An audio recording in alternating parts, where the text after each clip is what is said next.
People is proud to present the 40 Days 40 FinTechs, an initiative under its Include Everyone program, which is leading the way in advocating for technology that promotes financial inclusivity. Since 2020, we've profiled over 100 FinTechs, and our latest season is shining a spotlight on those breaking down digital barriers and transforming lives for the better. Join us in this financial inclusivity revolution, presented with generous support from the Bill and Melinda Gates Foundation. Follow hashtag 40 Days 40 FinTechs, hashtag Level 1 Project to learn more and get involved in creating a brighter financial future for all.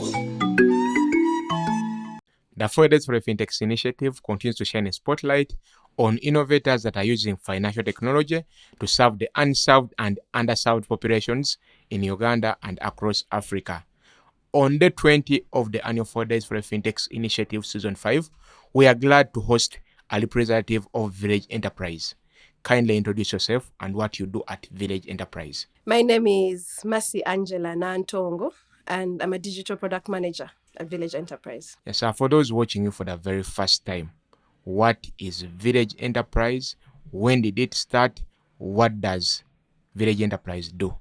Okay, so Village Enterprise is a non-profit that works to end extreme poverty in Africa. So it was started in 1987, and currently we operate in Uganda, Kenya, Rwanda, and Ethiopia. So my work there is to introduce digital solutions into our program that benefit our first-time entrepreneurs. All right, you have said your overall objective is to end poverty. Yes. How do you end poverty? So the Village Enterprise model is around something called ultra poverty graduation, or the poverty graduation model. And in that model, what happens is we do training, business skills training with individuals that we have identified are living below poverty. We do mentoring sessions. We also give them a cash grant to start their business. But with the Village Enterprise model, it's a group of 3 that starts a business. And then after the grant, we continue mentoring them on how to, develop their business, expand it, diversify it. And then at the end of 1 year, they graduate from our program and continue running their businesses. What we aim to do with this is to introduce, business skills and entrepreneurship skills to people who have never started a business before. And then with that, they can actually help grow their families out of poverty. Okay, maybe we need to roll it back a little. Someone want to know, what is poverty and who do you qualify to be poor or not? There's very many different definitions for poverty, in my opinion. At Village Enterprise, we say somebody is living in poverty if they are living below the poverty line, which we call $2.15 a day per individual in the household. That would mean whoever is not spending 10,000 is poor? Yes. That is for the family or for the individual? Individual in the family. So it's a family of 10, you multiply that by 10. I mean, your baseline for poverty is very high. It's not. You're talking about rich people. It's not actually. It's because when we are thinking of spending, we're only Yes. thinking of consumer goods, for example. Okay. But spending involves things like, what assets do you have in the house, all the way to a bed, a cup, are your children going to school? Okay. And if you think about school fees and then you compound it over the number of days in a year, it becomes actually quite expensive. So you think about school, you think about food, you're thinking about daily consumption, you're thinking about, basic needs like clothes, that's shelter, So those are the things. So I'm not poor, at least from your definition of poverty. I don't qualify to be poor. It depends what's going on in the household. Okay. Yes. All right. Thank you, Masha, for that. I will want to understand. So how are you ending this poverty? What are you doing to end the poverty? What products, what solutions have you put in place to end poverty one by one? Okay. So I've described the model, Yes. which is our traditional model. And we've been doing for a long time, in-person training, the training I just described to you, right? In-person training, in-person mentoring.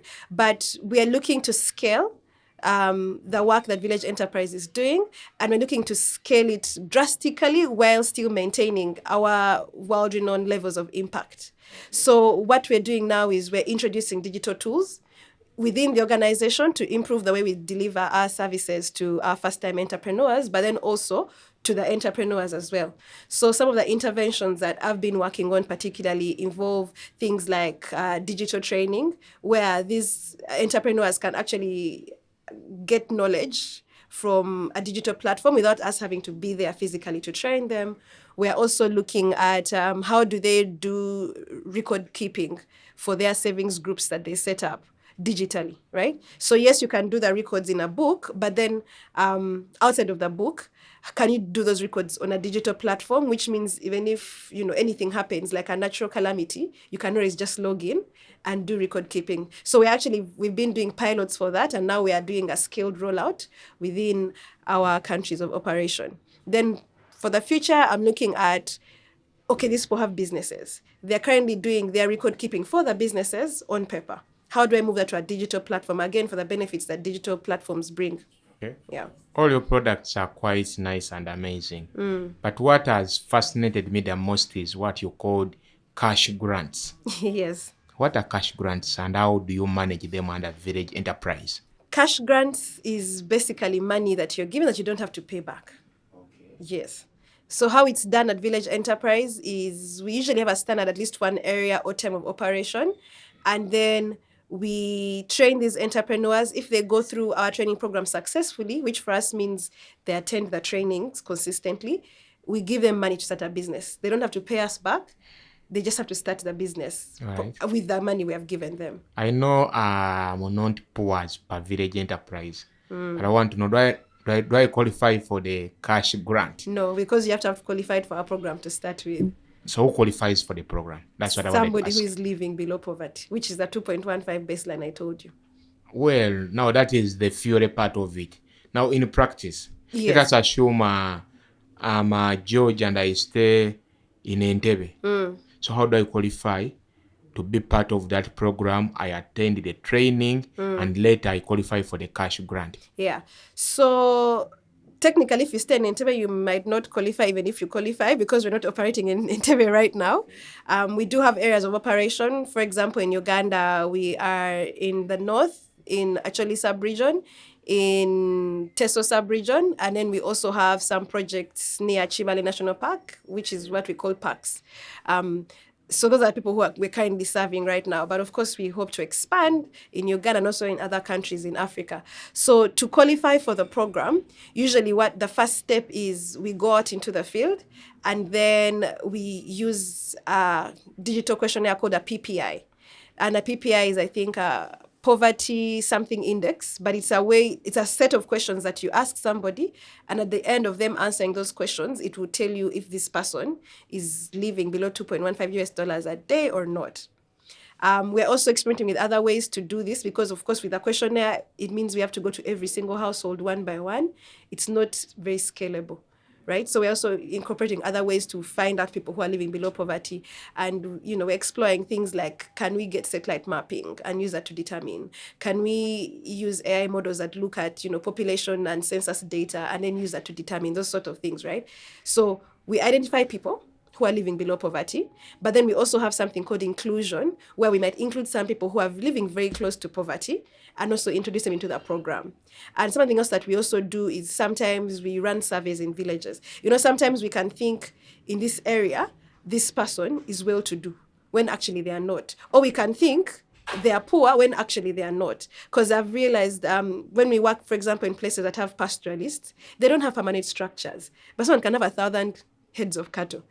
And that person is rich, actually, right? But they don't have permanent, which for us would consider something that if you don't have a house that can't be blown away by the wind, surely, right? Yeah. So we do have different parameters for different areas, and we do include some people who are not below poverty in some areas, but the baseline that we start from is that you have to be living below poverty. Okay. Now, what I'm hearing from you is, first thing, for me to qualify, where I stay. That is, I would say yes. That's if you have to be in the geography we are working exactly. in. So my location is very key. Yeah. Then what do I have?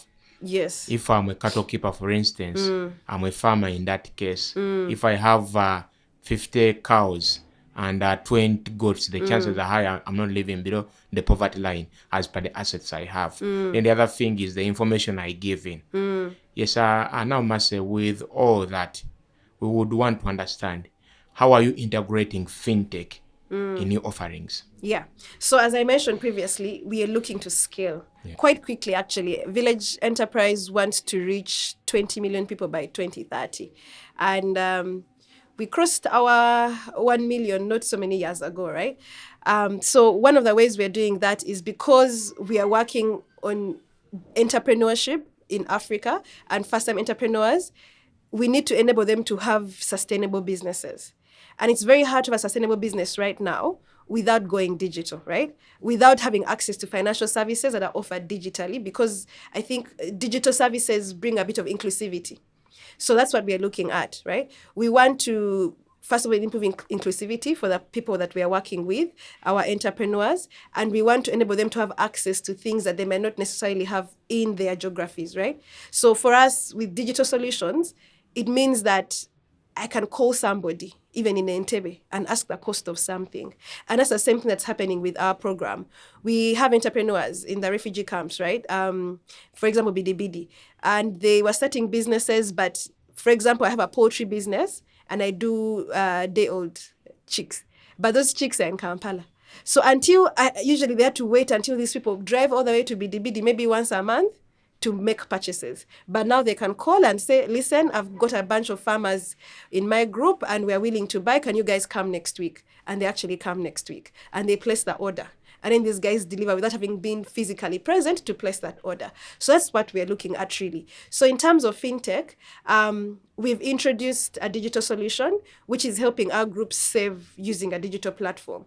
So they do all their meeting recordings there. They record their money digitally. It gives them, their status as per their goal. It keeps track of those things. It sends them reminders, that sort of thing. That's what we're doing right now. And then maybe about the cash grants. For those that are eligible, do they receive them digitally, or you are talking about delivering sacks of money in cash and distribute them in a certain village and cause inflation? Very good question. I think sometimes we are still causing inflation, unfortunately, but we have been delivering our cash grants via mobile money for very many years. And actually, the things I'm looking to explore now is, you see, it's a group of 3. But a mobile money line usually has 1 person. So how do we get it that they can't access that money without the 3 of them being physically present? You get what I'm saying? Yeah? On one line?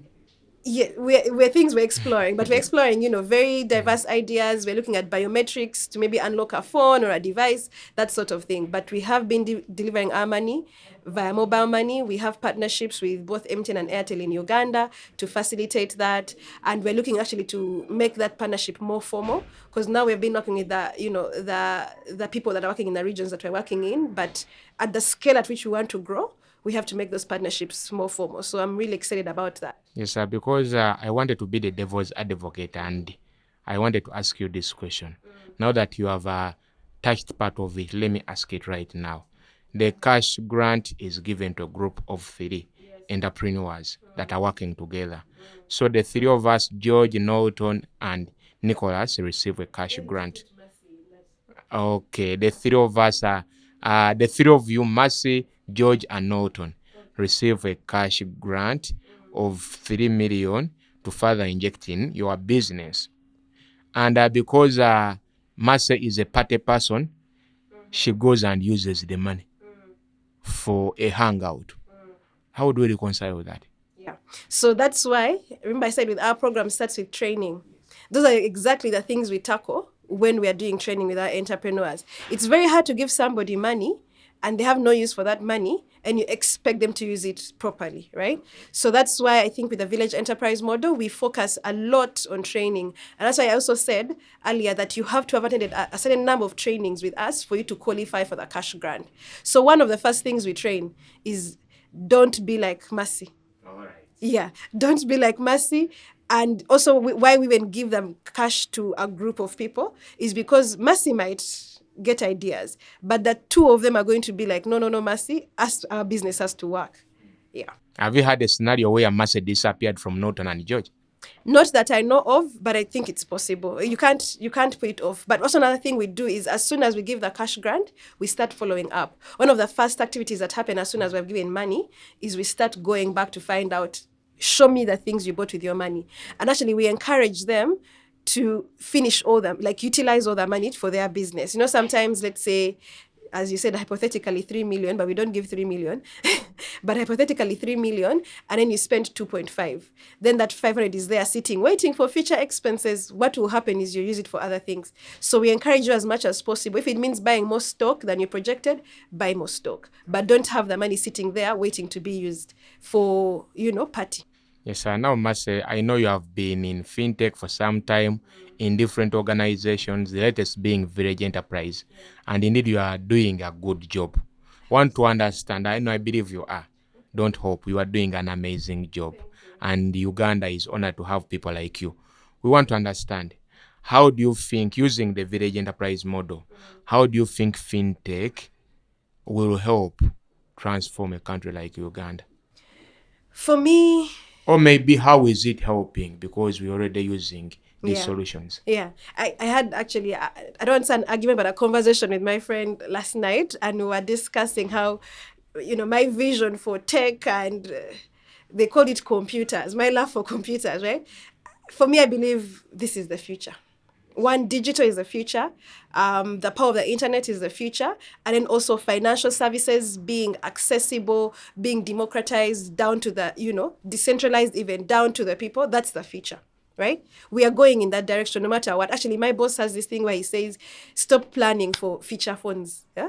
We are either on smartphone or basic phone, but you can't be there and you're thinking that people are going to be on Capesa for a long time. So actually, even us with our solutions at Village Enterprise, we're not really planning for that because it's there now, but we're looking at the future, right? So for me, FinTech is one of the best ways to bring financial inclusion, right? And with digital solutions, you can even customize who you want it for. We're exploring partnerships with people who are doing digital solutions, particularly for women, right? At VE, we aim to have at least 20% minimum of our participants are youth, right? And with digital solutions, you can actually have those parameters in place and be able to track them properly, because what I really like about, for me, digital solutions is it's transparent. And one of the things we tell our groups is, listen, you record your savings online or on a digital solution and you back it up. That's a log that is set in place. It was done, for example, on this date and on this time. How do we make that, you have transparent records versus paper-based records that can be edited? That's what digital solutions bring. That's what FinTech brings, I think, to the financial space in Uganda. And I think that's the future. We can't look at it as something that is a novelty. It's where we are going, and actually we're already on that boat. All right. Thank you, Master, for your time. Within 2 minutes, in your camera, please, you have a chance to address the world and tell them how Village Enterprise is spearheading poverty reduction in Africa, specifically Uganda. Yes. Take it on. Yeah. So as I said earlier, Village Enterprise is looking to end extreme poverty in Africa, and particularly Uganda. What we're doing is we're working with first-time entrepreneurs and enabling them to set up businesses and have them sustainable for a long time. What we're looking to do is to improve financial inclusion for our first-time entrepreneurs, and we're also looking to impact the lives of women, children, and youth in Uganda. Thank you so much. That has been Mase Angela Nongo from Village Enterprise, telling us how their organization is helping Uganda fight poverty with the help of FinTech. Thank you so much for watching. This has been day 20 of the annual 4 Days for the FinTech Initiative, Season 5. Thank you so much for watching, and see you soon.